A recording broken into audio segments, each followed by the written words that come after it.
Hello again, guys. Welcome back to another continued discussion on the aspects of the pagan self. I have done one big video on this so far, and this is the continuance of that. This is part two, but I'm also doing smaller videos where I look at very specific parts of the pagan self or the pagan soul and go into detail and just focus just on them and them alone. However, this video, much like the first part, will be a much more of a sort of hodgepodge, if you wish, of me discussing all the different parts of the pagan sense of self, and how they interact with one another without any true sort of structure to it, because what I want to do is show how the different aspects of the pagan self exist together and coexist together, how they interact with one another, because this is the important thing. The pagan soul, as I say, pagans don't believe in souls, but if you wish to describe it as that, the pagan soul is something that is not just one single entity that leaves the body upon death to go to some kind of heaven. It is much more complicated than that and involves both the physical and, of course, the spiritual. What we'll do is we'll leave off where we'll start off where we left off on the previous video, talking about filgers, and we'll just expand a little bit on the concept of the filger, share a little bit more information, and then we'll move on to talking about the Vard and the other parts of the pagan self. We'll see how far we get. I will end the video when it gets a little bit too long, so there may be one more after this, but we'll see. Now, the filger is an extension of the pagan soul, of the pagan self. It is not a composition as such. It is part of who you are and what you are, and so could be considered, of course, a composite part as a result of that. However, it is separate and distinct in its own form also, proven upon the fact that when we die, the filger leaves our body behind and does not accompany our spiritual self, that which we would consider our individual consciousness, if you wish, does not accompany us into whatever afterworld we're destined for. Instead, it will make its own journey. It will exist as a spirit for some time, but over time it will most likely become a filger to one of your descendants. Filgers like to remain within family bloodlines, and so upon your death, your filger will most likely go to your grandchildren or your grandchildren's children. It's unlikely to go to your children because, of course, they will, of course, have had their own since birth. And dead men tend not to give birth or have children after their death. It's possible, of course, obviously not for women, but for a man to die during a woman's pregnancy, in which case the father's filger may, in fact, very well then pass on to one of their children, but that would be the only time it would be possible. However, as I say, the main thing to understand about the filger is that, yes, it is part of us, and we cannot survive without it. If the filger that we possess dies during one of our spiritual journeys or during a journey that we send it upon, because the filger can be directed, the filger can act on our behalf. If you're adept with Seder magic, especially Seder practitioners typically use their filgers to take magical effect, if you wish, or to at least communicate with other magical practitioners at great distances. They send their filger forwards to interact with the spiritual aspects of somewhere else in the physical world. However, if upon that journey that filger is killed, the seer or the seeress would, of course, die and would not awake from their trance. Now, one of the main qualities of the filger that does allow it to pass on and continue as a separate spirit to ourselves upon our own deaths is the fact it possesses its own consciousness. A consciousness that is very similar and related to our own Hugra, Modi and Muni combined, but it does possess its own separate aspects of consciousness. It has its own hugra, it has its own money, and it has its own modi. Now, the money that it has, which is its memory, its ancestral memory, this is something more likely or not going to be something that is going to probably be identical to yours, because as I say, filgers, they tend to stay within family bloodlines, and it may be through our filgers, and certainly our kin filgers, the filgers that are attached to our family as a whole, and are separate and distinct spiritual beings from our own personal filgers. They exist at the same time, and you can interact with both if you know how. As I say, they are the literal spiritual embodiment of our ancestral Muni, but our own personal Muni will also have strong relations to our Muni as a whole, and may be one of the easiest ways in which we can interact with our Muni without having to interact with the more distant, harder to contact kin filger.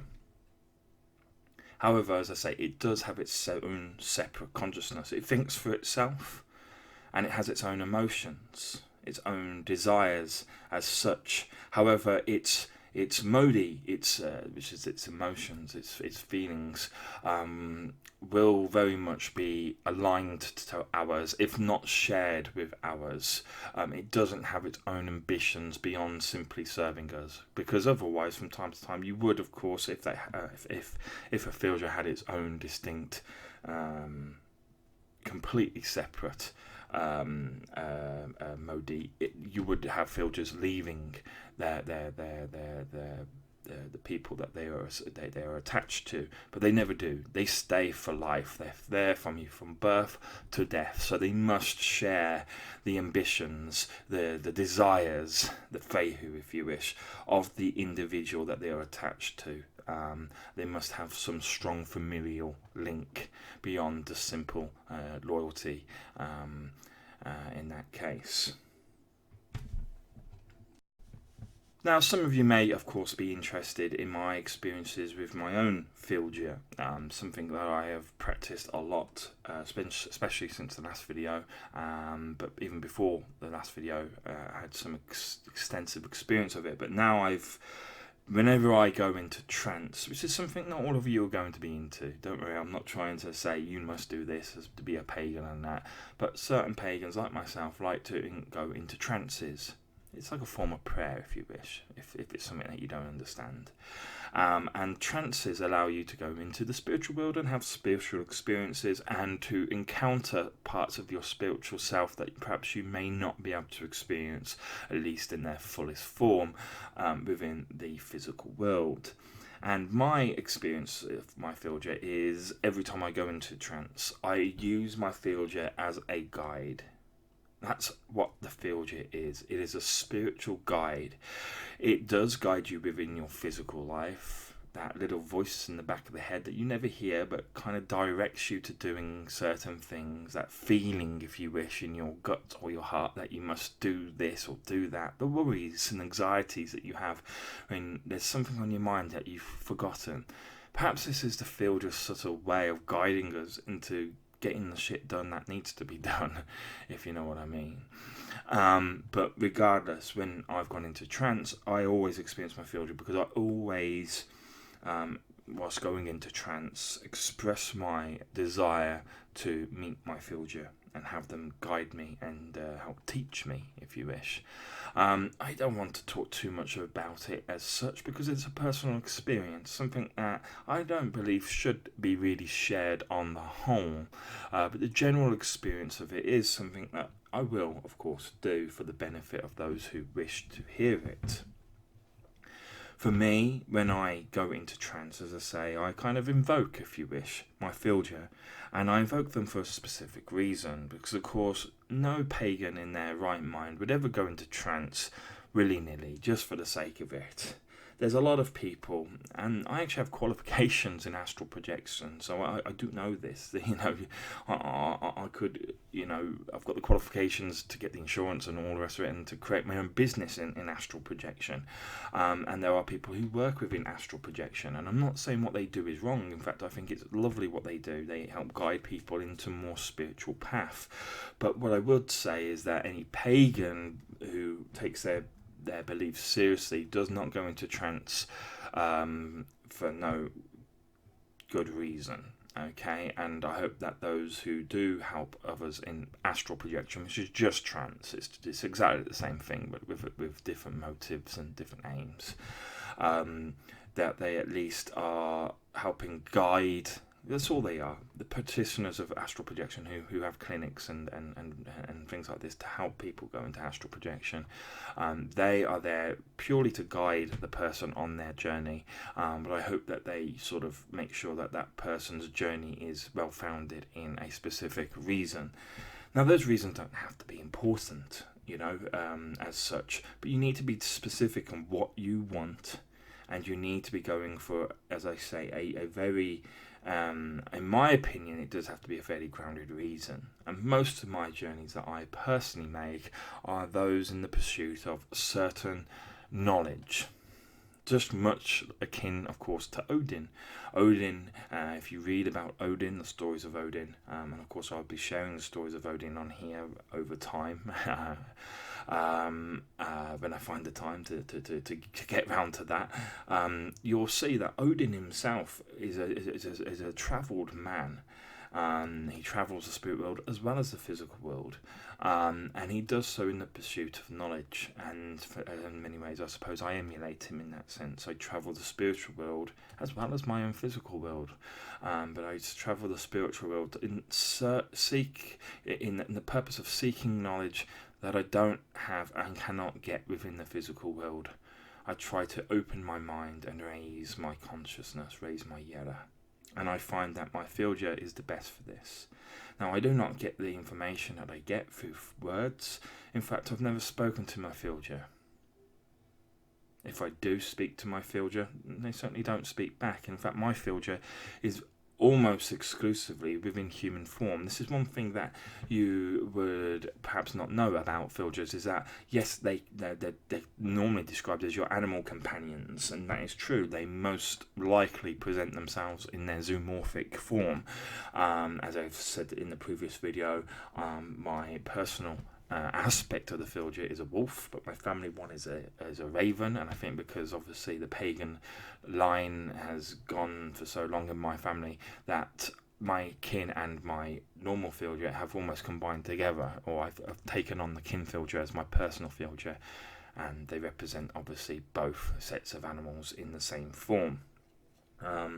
And so can change to a wolf or a raven on will, but most of the time my filger is in human form. And like most filgers, when in human form, they are typically the gender that is opposite to your own. So mine is, of course, a woman. Now, in my belief, the filger has this counterpart to you in regards to gender, because we all must be tempered in one way or another. We are not complete. No one is perfect, not even the gods themselves. And so I believe the filger has been having a separate consciousness, as part of its separate consciousness, conflicting values with yourself, values that, or parts of its persona, which help temper you down. Remember, they're a guide. They're there to help teach you and show you the spiritual world. And if they were to be fully compliant with you, then you could do some stupid stuff. So by having something that is not only perhaps more experienced than yourself, or if not very much more experienced than yourself, they are, they have, as I say, parts of their persona where if you, for example, you are adventurous and bold, but to a point where it's a vice, they would be more controlled and perhaps guide you into not going quite as deep into hell, for example, as you should really kind of go until, of course, you're ready. Things like this, okay? So the filger does have that part to it. Now, one thing I've never experienced with the filter is that the filter can have an abstract form as well. The filter can have, and by assuming that, as I said, I've no personal experience of it, so now I'm kind of relaying to you things I've been told myself, that it can appear as a mist or as water. I'm assuming perhaps abstract form also includes a tree, but then that is a very defined form, so I don't think it would include plants. It's, as I say, more fluid, more sort of non-descriptive forms. I believe that this is perhaps at a point when your consciousness is at such a high level that you are able to comprehend the more spiritual aspects of your belief system. For me, I have a very strong understanding of what I describe as the physical world, and the physical aspects of both the physical and the spiritual world. The first 8, what those runes represent. I also have a very strong knowledge and progressive knowledge in the second ayat, which I see as a sort of, yes, the more spiritual, sort of getting slightly more abstract versions of things, but still rooted really within concepts that as a human being you can understand, you can experience analogues of in the physical world.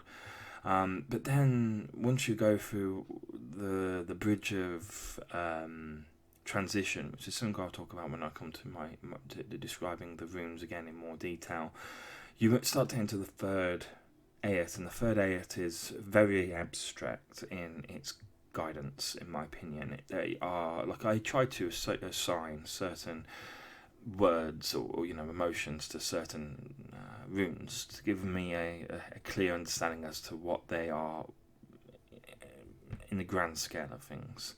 For example, Fehu is desire, for example. Furizas is willpower, so it's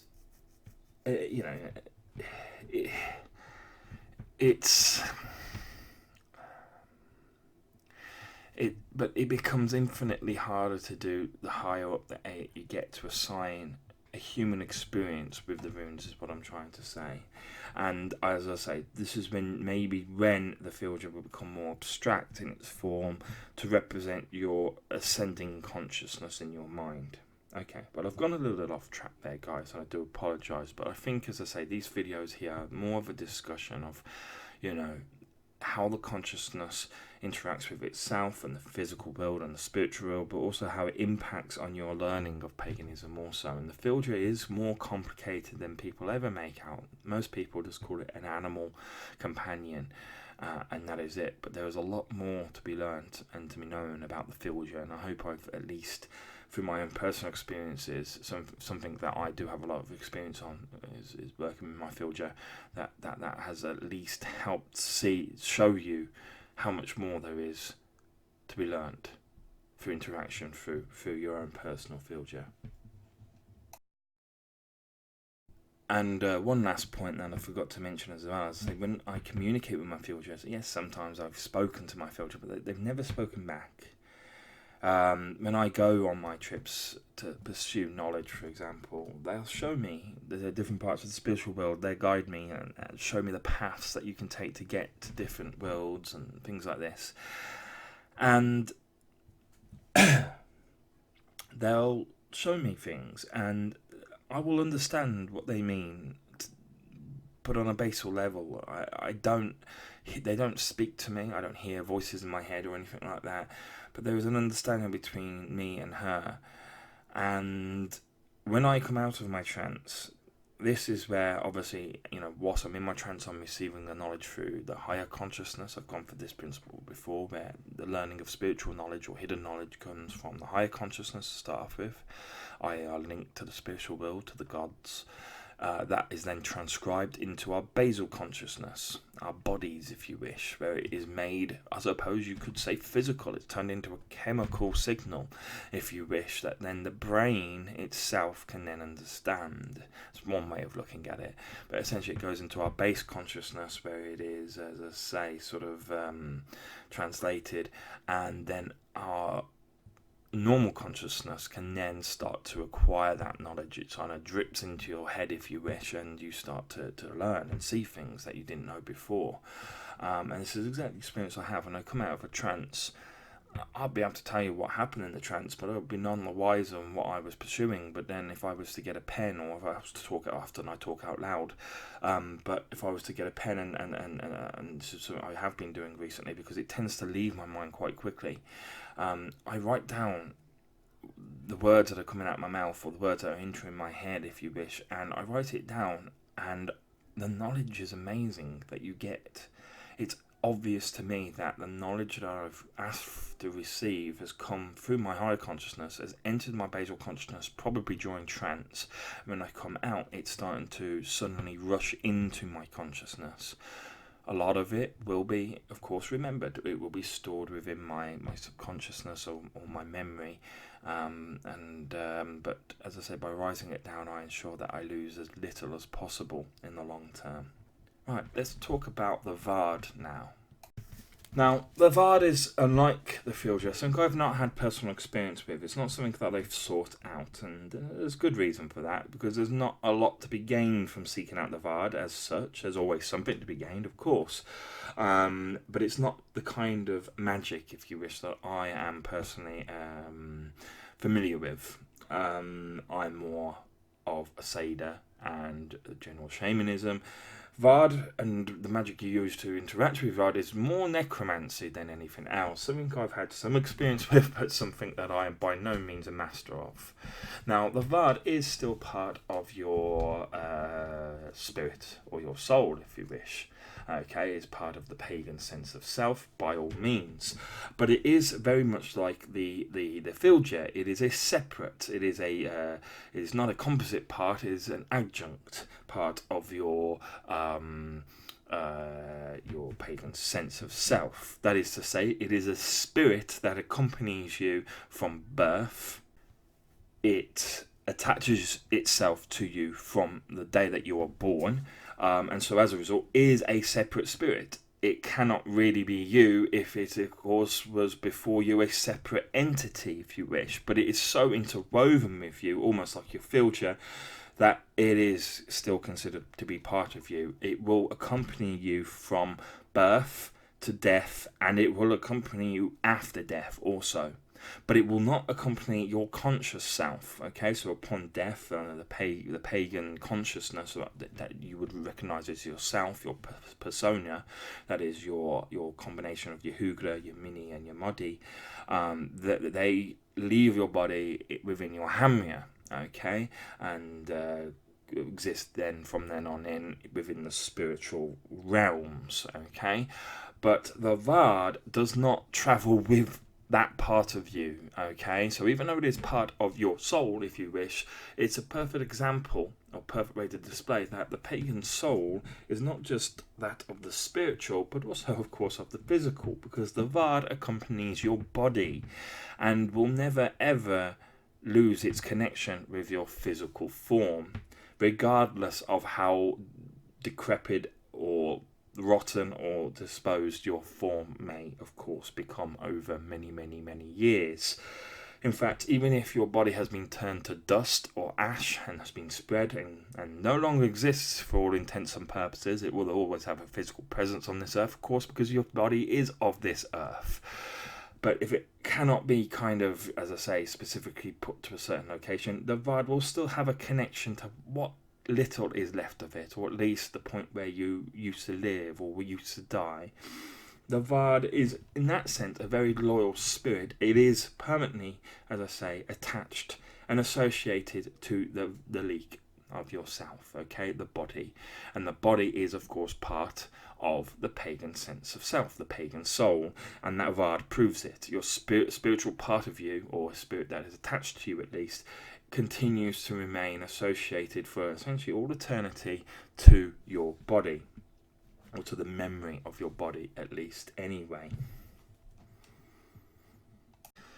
Now, the Vard, as I say, will always contain or have within it a connection to your physical body, but that does not mean that they are bound to it.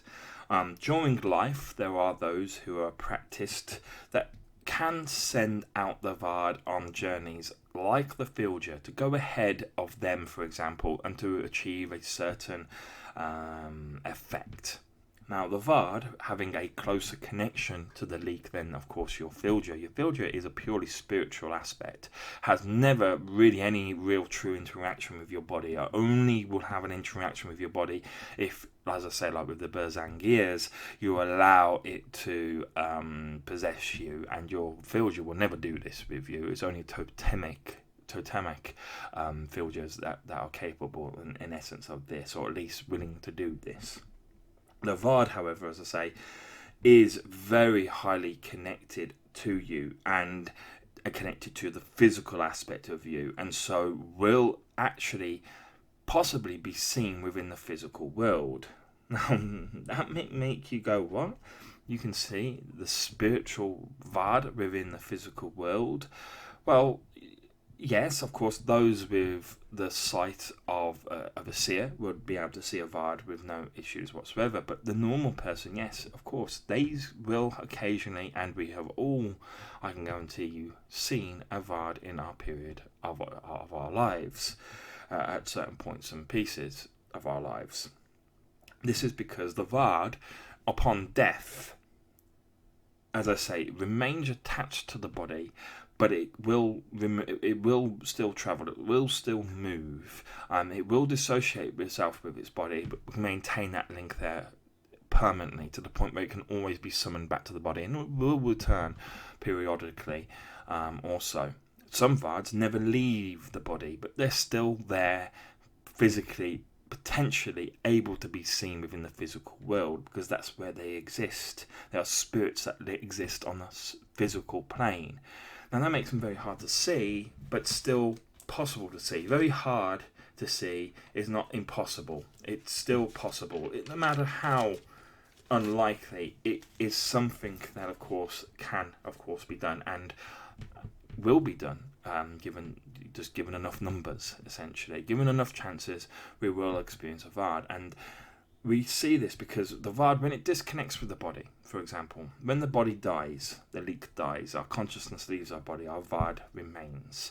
If it disconnects itself to our body, maintaining its link but disconnecting itself and allowing itself to travel, this will then be called, in essence, a wraith or spectre. This is where essentially we get our idea of the myth of ghosts. Many people believe in ghosts. Most people believe in ghosts over aliens and gods or whatever. Even if they're not religious, a lot of people will believe in in ghosts. Okay, and a ghost is a Vard within paganism. A Vard that is simply moving around or is over the grave site of its body, for example, or something along these lines. This is why Vards can be very commonly, or ghosts are commonly seen in places associated with death, like graves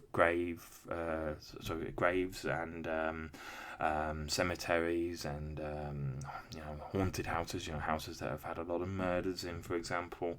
Vards will be sort of remain within these areas, okay, because it's where their bodies were or were taken from them, in essence. And so our myth of the ghost is highly connected with the Vard, and we've all seen ghosts, haven't we? We may not admit it, but in the corner of our eye, we've often seen a shadow in the darkness. We swear we've seen something in the distance that obviously isn't a person, but when we get there, it's gone, and there's no trace of it. These are Vards.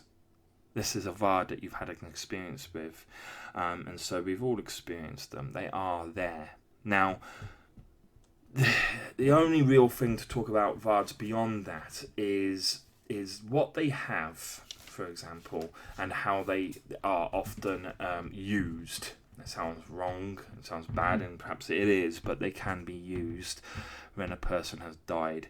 Now, as I say, during life, Vards can be sent forwards, like a Filger, to actually, by the individual who possesses the Vard, to do certain things. Being, in essence, a spectre or a phantom or whatever you want, a wraith, that's probably the best description.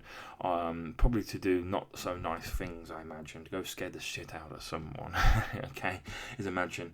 what a Vard, an individual who can send their Vard out, would use it for. And the reason it can go away is it kind of has its own consciousness, but not to the same degree as a Filger. So its consciousness is you. It has its own Hugra, its own Modi, its own money, but it doesn't have Muni. But it doesn't have a Modi. Okay, so it has a mind, and it has memory, but it doesn't have emotion. Okay, it does not have feelings. Its mind and its memory is yours, exactly the same as you. So if you were to send a Vard out, it would act to the letter, to the word, how you would act upon whatever you've sent it out to do. Okay, or would act in exactly the same manner that you would if you were there and attempting to do whatever you've told it to do. Okay. However, after the job is done, it will always return to you, and it will always do, as I say, just what you've asked. It is not adaptable. Okay. The reason for this is it doesn't possess Modi. It does not have its own feelings and emotions. Now, this is key, because without feelings and emotions, you don't have desire, you don't have ambition, you don't have greed, you don't have anything that would drive you forwards to give you the want to do anything else. The Vard is truly an automaton. It is like a robot, just of spiritual nature. It's you without your own emotions, essentially. And so this is why the Vard, one, never leaves the body, because it has no desire to leave it.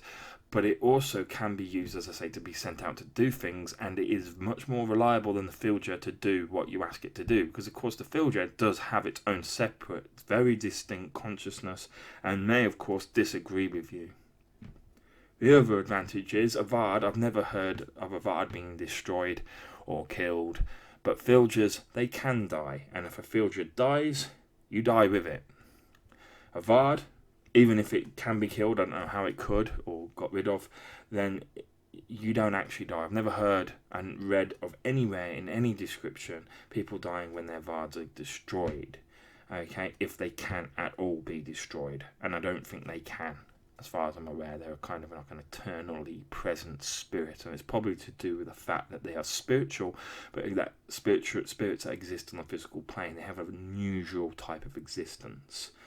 Now, because they always contain a link within them to your body, even if they do dissociate and form the aspect of a wraith, necromancers, those who practice necromancy, which is death magic, okay, can control the Vard by having the body that it's attached to. If a necromancer takes the body or the skull, for example, of a dead man or woman, they can summon the Vard instantaneously to their position, and they can use the Vard to obtain knowledge from the dead. Okay, this process is called waking the dead. Okay, it's a little bit different to communing with the dead. This is a form of communion with the dead, but it's a little bit different because communing with the dead is where you commune with the spirit whether or not this body is there. Okay, and you can also commune with the dead by going to where the dead are, i.e. you can go to Helheim, okay, through the ritual of the High Seat in Seda, for example. But necromancy, using the Vard by having the body, is not necessarily communing. It's a form of communing, but it is specifically waking the dead. Okay, and basically, because the Vard has no emotions, it has your memories, it has your thoughts. It is possible to have a conversation with the Vard, to obtain any knowledge that you had during your life. Not any knowledge that you may have gained during your spiritual existence, i.e. during your time within the afterlife, but anything that you knew or learnt of within a life itself, you can withdraw from a Vard. And a Vard, because it has no emotions, cannot lie. you need emotions to lie. And so a Vard may, if you, for example, were stubborn and didn't really like talking, a Vard may not want to talk, but they always, basically, a necromancer will always find a way of getting a Vard to speak to it, and more often than not, they do not resist speaking. So it doesn't hurt the Vard, it doesn't damage them, and when the necromancer leaves it alone, returns the body or the skull or whatever they've got of your dead body, then the Vard is free to do whatever it wants. As I say, a Vard cannot be destroyed, from what I know, and cannot be harmed, but they can be controlled. And a Vard, for example, if it feels particularly vengeful, so this is something that a necromancer would have to be potentially kind of aware of, a Vard is able to possess the body of your dead body at will. Okay? And it can do this, and it can essentially wake itself and the body that it is within. It can control it exactly as you would. So if you were a skilled swordsman, it's going to be a skilled swordsman too, for example. Now, it might be missing a few muscles here and there, a few bones, so it will be somewhat limited, but a Vard in your body creates what's called a Draugr. Now, many people would assume that a Draugr is a zombie. It is similar, but it's not quite a zombie. As I say, it is more of a spiritually possessed dead body that is possessed by the consciousness that once existed within it.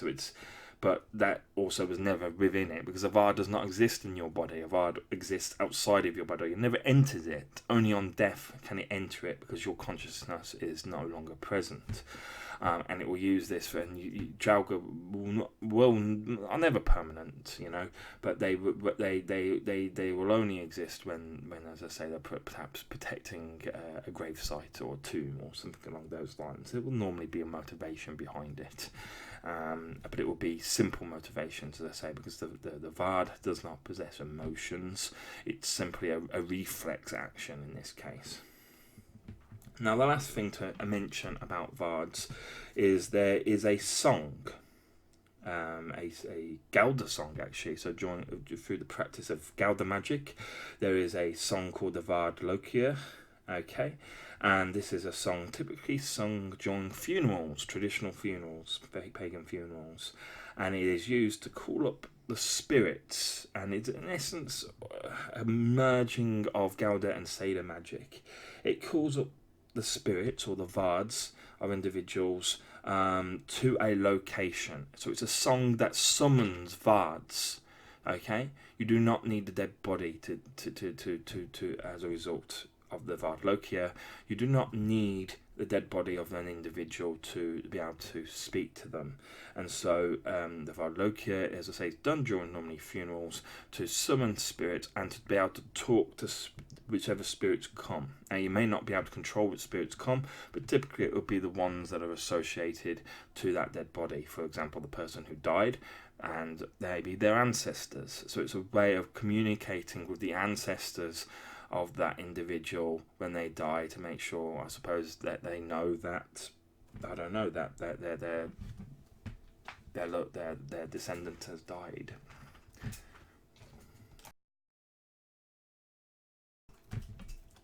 Now, what I want to do to finish off this video, we're getting to the point where it's going to be a little bit too long, is I want to introduce you to the next concept of the pagan self. That being Hod. Okay, spelled O-D. Okay. Hod is, and all the other things that are left of the pagan soul are very abstract into things to understand. We've already got to quite some abstract things with the Fildur and the Vard, for example, but the Hod and the Harminja, which is coming up, and the Mengin and stuff like this, are completely alien to the modern mind.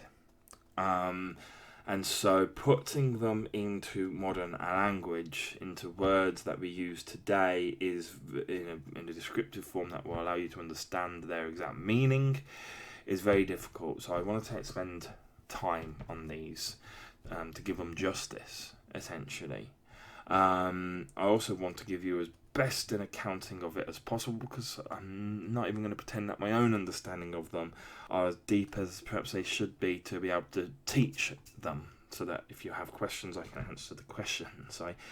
At the moment, these are quite complex terms, but I understand HUD, I understand it very much, and I will do my best now to put it into words. This is an introduction. We'll have a greater discussion in the next video, but HUD is... translation of HUD is ecstasy. Sometimes it's translated to ecstatically raving. Now, ecstasy is something that you'll hear a lot of within paganism when it comes to certainly the creation of man and the understanding of the creation of man. And that is in the term of the ecstasy of the gods. And ecstatically raving is again another term, which is the other, there's got a sort of dual translation. Ecstatically raving, the second translation of HUD, is again synonymous with the synonymous term for ecstasy of the gods, which is of course the madness of the gods. These are two terms that we give to essentially our awareness, our true awareness, and it's not our awareness of this world. We've always been aware. All living things are aware, okay? No matter how simple or complex they may be, they are aware of life, of what's going on around them, so to speak. But HUD talks about this ecstasy, so essentially that we possess as human beings, that was gifted to us essentially by the gods, was or is the awareness, one, of life, but also of death and what is after death, but also more importantly the awareness that there is to be a deeper understanding and a deeper meaning behind it all. Another awareness that we must seek it out. Now, not a lot of human beings or people have that as such. Everyone asks the question, so what's after death? Or, what do you think's after death? And all that. We're all aware that we live. And if you're aware that you live, you're also aware that you die. Even the simplest beings try to preserve their own life, yes? So, because they will have an inherent fear of death, or an inherent desire to live at the very least. No, that's not what we're talking about. HUD is, as I say, you can have so much HUD that you almost lose your fear of death. It's not to do with death. It's not to do with what's after death. Even if there was no afterlife, there would still be HUD as such.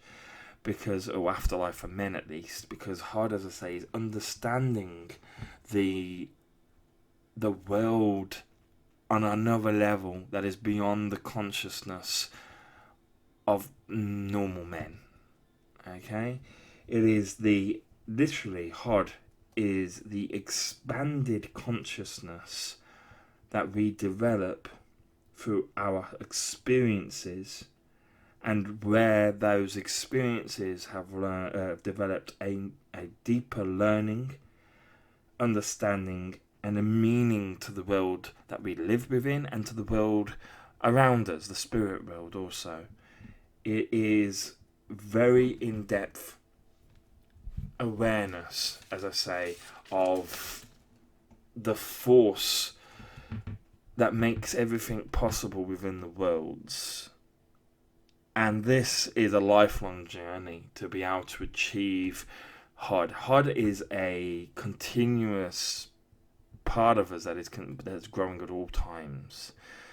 HUD is, as I say, the consciousness, our expansive or expanded consciousness that exists in addition to our own baseline consciousness. That is to say, as we go through spiritual experiences and we learn of the spiritual world and of the secrets of the universe, okay, through our beliefs, we can develop an expanded knowledge and understanding, as I say, of the way that things work, just the meaning of things, yes, and When we get that, you could sit an IQ test before and after. Okay, your IQ would be exactly the same. Your consciousness, your ability to process information, your ability to think and understand the things of this world, that the things that are in front of us, and yes, sometimes very clever, the mathematics of the universe, how the universe works and all that. Your understanding of that, will not have developed. Your IQ will be exactly the same. You will be no more intelligent, but you will have this expanded consciousness called Hod as your spiritual consciousness expands, essentially, through going through multiple stages of Yera to ultimately the end point of Dagasana Fjorda. Okay? And this is what Hod is. This is what the ecstasy of the gods, or the madness of the gods, that was given to us by Odin when we were not created, when we were made what we are today. We lived as men and women before the gods found us. Before Odin gave us this ecstasy, we were aware. We knew of our life. We knew of our existence, and we knew of death. But we did not have this ecstasy, the ecstasy that the gods gave us, this awareness of things beyond things.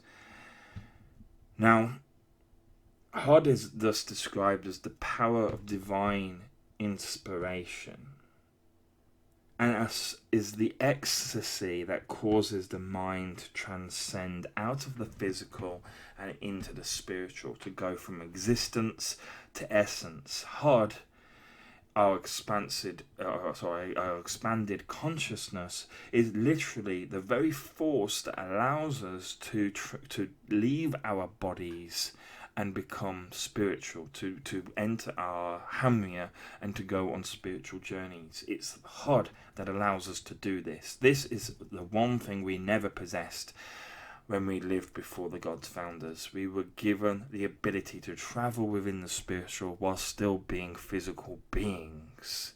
And this is the gift that was given. Not life, not awareness of our life, but the ability, the awareness of something else existing, and the ability to experience it for ourselves, and to thus expand our consciousness on a different level, to expand our consciousness on the level of Hod, this descriptive word, to expand our Hod, so that we can develop a higher consciousness, a higher understanding for things that should not be understood in theory by men. And in essence, to fulfill the spiritual pathway that exists and is displayed within the runes. One last final fact to talk about Hod before we move on. Hod is actually referred to within the Eddas and the sagas, and is described in Hod Holdrori. And this is essentially the divine mead that is drunk to bring upon divine ecstasy. It is a literal drink that can bring on this expansive consciousness. So perhaps when Odin gave us the breath of ecstasy, or the ecstasy of the gods, or the madness of the gods, maybe he just got us drunk instead of on this divine mead.